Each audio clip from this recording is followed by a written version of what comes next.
toutes les franciliennes et tous les franciliens. Cette loi dite NOTRe sur les compétences, est-ce que vous pensez qu'elle décentralise le pays, qu'elle donne des moyens aux régions? Je parlais des slogans, c'est encore plus vrai du nom des lois. Cette loi n'est pas une loi strictement parler de décentralisation. On avait bien NOTRe, compris. c'est une nouvelle organisation territoriale de la République. Moi, je ne vais pas me cacher derrière mon petit doigt.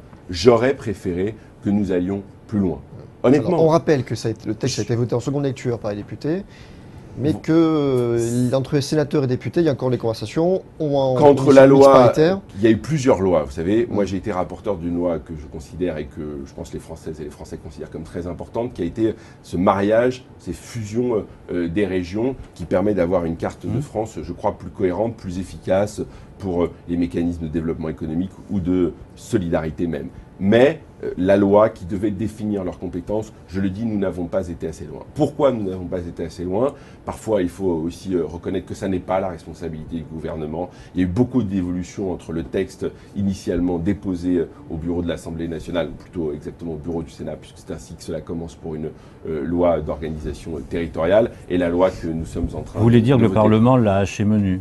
Pas haché menu, mais honnêtement, parfois, quand vous voyez les résistances d'un certain nombre de parlementaires de tous bords qui se comportent dans l'hémicycle, avant tout comme des élus locaux qu'ils sont, et moi-même je l'ai été pendant 7 ans, j'étais conseiller général, vice-président d'un conseil général en charge des finances, mais parfois il faut savoir s'élever et ne pas faire la loi qu'en fonction de sa particularité communale ou départementale. On sait que la France souffre, elle souffre non pas simplement d'un millefeuille, mais d'un enchevêtrement qui est incompréhensible et qui rend la démocratie plus fragile. Parce que quand nos concitoyennes et nos concitoyens ne savent pas, au fond, ce qu'ils votent, pas ce qu'ils votent en termes politiques, mais quelles vont être les missions exercées par les élus qu'ils désignent, ça nuit à la démocratie. Et donc cet enchevêtrement, il est dommageable. On l'a pour partie un peu, on a tiré quelques fils. Je pense que nous aurions pu aller beaucoup plus loin.